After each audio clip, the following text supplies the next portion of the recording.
আধুনিক পশ্চিমা সমাজে দিন দিন বৃদ্ধি পাচ্ছে বিয়ে ছাড়া সন্তান জন্মদানের হার, যা একসময় ট্যাবু হিসেবে বিবেচিত হতো, তা এখন ইউরোপের অনেক দেশেই একটি সাধারণ ঘটনায় পরিণত হয়েছে। চলুন বিস্তারিত জেনে নেই। পরিসংখ্যান সংস্থা ইউরোস্টেটের এক জরিপ অনুযায়ী ইউরোপে বিবাহ বহির্ভূত সন্তান জন্মদানের হার ক্রমশ বাড়ছে। 2000 সালে এর হার ছিল মাত্র 25%, যা 2018 সালে এসে দাঁড়িয়েছে 42%। অর্থাৎ গত 18 বছরে বিয়ে ছাড়া সন্তান জন্মদানের হার বেড়েছে প্রায় 17%। এটি একটি উল্লেখযোগ্য পরিবর্তন, যা পশ্চিমা সমাজের পারিবারিক কাঠামোতে নতুন দিগন্ত উন্মোচন করছে।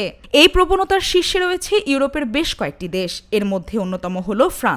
দেশটিতে 61 শিশুর মধ্যে প্রায় 60 জনের বাবা মা বিয়ে ছাড়াই তাদের সন্তান জন্ম দেন। ফ্রান্সের এই উচ্চ হারের পেছনে বেশ কিছু সামাজিক ও আইনি কারণ রয়েছে। ফরাসিরা অবাধ মেলামেশায় বিশ্বাসী এবং বিয়ের সম্পর্কে জড়াতে খুব একটা আগ্রহী নয়। এর কারণ হিসেবে অনেকেই সম্পত্তির উত্তরাধিকার এবং বিবাহ বিচ্ছেদের জটিলতাকে উল্লেখ করেন। বিয়ে ছাড়া সম্পর্কের ক্ষেত্রে বিচ্ছেদ অনেক সহজ। ফ্রান্সের পরেই রয়েছে বেলজিয়াম, যেখানে প্রায় 58.5% শিশুর মা বাবা পরস্পর স্বামী স্ত্রী নন। স্লোভেনিয়া ও পর্তুগালেও এই হার যথাক্রমে 57.7 এবং 55.9%। পর্তুগাল প্রবাসী বাংলাদেশি তারিকুল হাসান আশিক আমাদের জানিয়েছেন, দুজনের মধ্যে সারা জীবন একসঙ্গে থাকতে পারার মতো মানসিক মিল খুঁজে পেলেই কেবল তারা বিয়ের চিন্তা করে।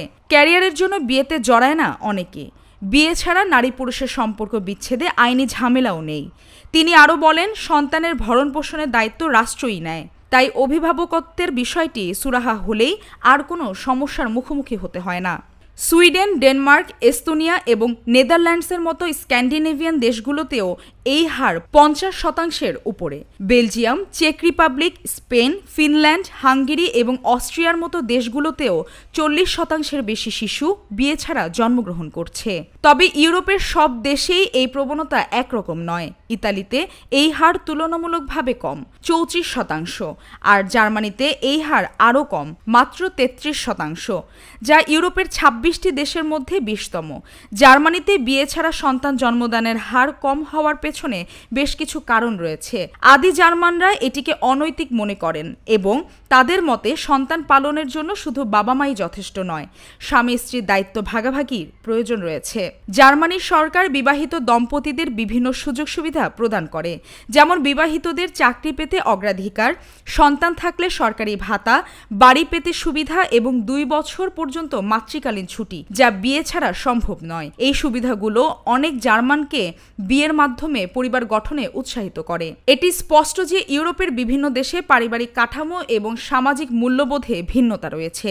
বিয়ে ছাড়া সন্তান জন্মদানের হার বৃদ্ধি পশ্চিমা আধুনিক সভ্যতার একটি নতুন দিক তুলে ধরছে, যা ঐতিহ্যবাহী পারিবারিক ধারণাকে চ্যালেঞ্জ করছে। সামাজিক এই পরিবর্তনগুলো নিয়ে আপনার মতামত কি?